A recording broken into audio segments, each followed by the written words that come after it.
Okay, so let's talk about blockchain. I mean, we hear the word all the time, right? But what is it, really? Today, we're going to cut through all the noise, forget the hype, and build a really clear mental model for how this whole thing actually works.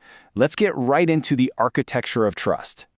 All right, let's start with a really big question, maybe the question that blockchain is trying to solve. Who or what validates the truth? In our digital lives, how do we know something is real? How do we agree on what's true without needing some big company or government to be the referee for everything? It's a huge problem when you really stop and think about it. I mean, for basically all of human history, we've had the same answer. We rely on other people. We trust intermediaries, right? You trust a bank to say how much money is in your account. You trust the government to say you're a citizen with a passport. You trust a notary to stamp a document. There's always been this central authority, this middleman telling us what's what. But what if we didn't need one? And this is where blockchain just flips the whole script. The idea is, instead of trusting people or institutions, which, let's be honest, can make mistakes or be biased, what if we could trust pure, verifiable math? That's the core idea here. It's what people call mathematical trust. It's a system where the truth isn't decided by some person in an office, it's established by open code and agreement across a network. No gatekeeper needed. It's a totally different way of thinking. Okay, so where did this all come from? The blueprint, the original idea, was published back in 2008. It was the Bitcoin white paper, written by the totally anonymous Satoshi Nakamoto. We still don't know who that is. And here's the key. It wasn't just about inventing a new digital money. It was about solving a really, really deep problem with anything digital. A problem that the smartest minds in computer science had been banging their heads against for years. And that huge problem is something called the double spend problem. It's actually pretty easy to understand. Think about a file on your computer, like a photo. You can copy and paste it, right? You can email it to 10 friends, and now there are 10 perfect copies. If digital money worked like that, it would be chaos. You could just copy-paste your digital dollar and spend it over and over again. So the big question was, how do you stop that from happening without a bank in the middle keeping track of everything? That was the holy grail. And Satoshi's solution was just brilliant. Here's how it works in a nutshell. First, a bunch of transactions get bundled together into what's called a block. Then, that block gets sent out to a massive network of computers all over the world. These computers then basically race to solve a really hard math puzzle to prove the block is valid. This part is called proof of work. The winner gets to add the block to the chain, and here's the magic.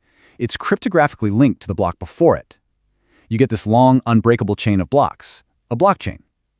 It's a public record that anyone can see, but nobody can change. And bam, the double spend problem solved. So let's look at the key ingredients that make this mathematical truth possible.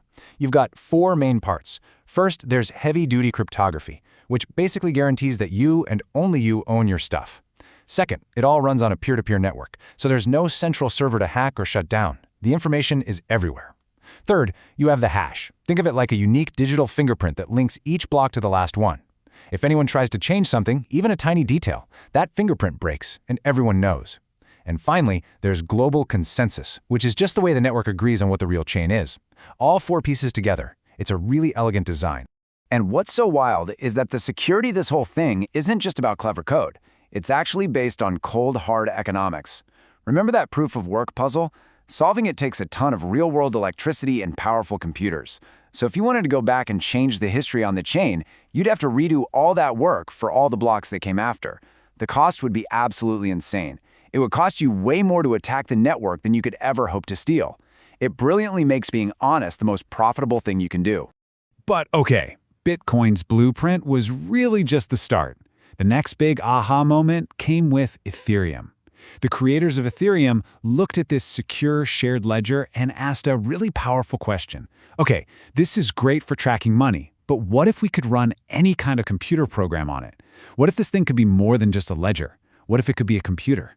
And believe me, this is where the story gets really, really interesting. The best way to think about it is like this. Bitcoin is kind of like a super secure calculator. It's designed to do one thing, transfer value, and it does it perfectly. Ethereum, on the other hand, is like a global computer. It's a platform. It's a foundation that anyone can build on. You can create and run any application you can dream up. The leap from a single-purpose tool to a general-purpose platform is just massive. And the technology that makes this all possible is called a smart contract. Now, don't get hung up on the name. It's not a legal contract in the traditional sense. It's just a piece of code. It's a program that lives on the blockchain and automatically runs when certain things happen. The terms of the agreement are written right into the code, and once it's out there on the network, it just does what it was programmed to do. No one can stop it. The code literally is the law. You can think of it in simple if this, then that terms. If a payment is sent to the contract's address, then the contract automatically sends a digital concert ticket to your wallet. That's it.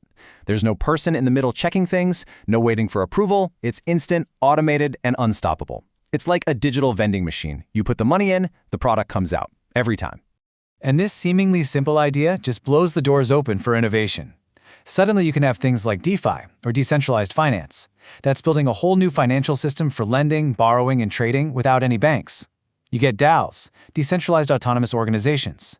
Imagine a company that runs entirely on code, where all the rules are transparent and all the members get to vote on changes.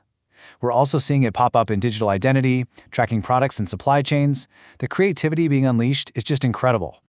So, why does this matter so much? What's the bottom line?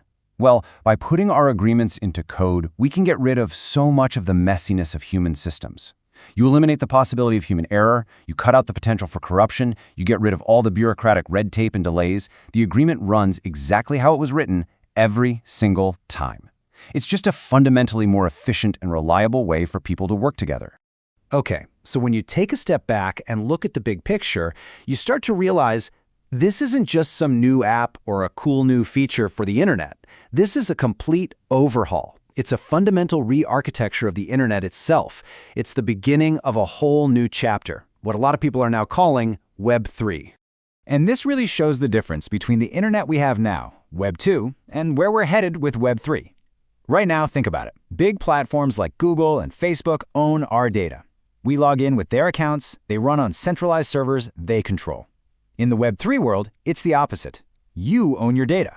You log in with your wallet, which you control. The whole thing runs on a decentralized network that no single company owns. The power shifts from corporations back to communities and individuals. It's a huge change. And there's a compelling case to be made that this future is pretty much inevitable.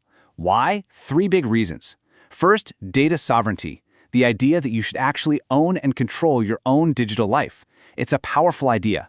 Second, censorship resistance. You get a neutral platform that can't just be shut down by one powerful company or government. And third, and maybe most importantly, it's just better technology. Over time, it promises to be cheaper, faster, and way more secure than the old, centralized systems we're all used to. So really, this is the grand vision. The first wave of the Internet of Information, made it ridiculously easy to copy and share information anywhere in the world. What blockchain does is create the Internet of Value. For the very first time, we can send and own value, money, art, property, online, just as easily as we send an email. It's building a true native economy right into the fabric of the internet.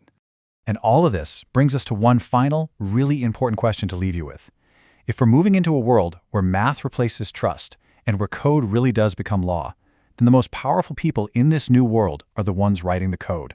So we have to ask, who writes the rules? And what values are we building into the very foundation of this next generation internet? That is the great challenge, but also the incredible opportunity of our time.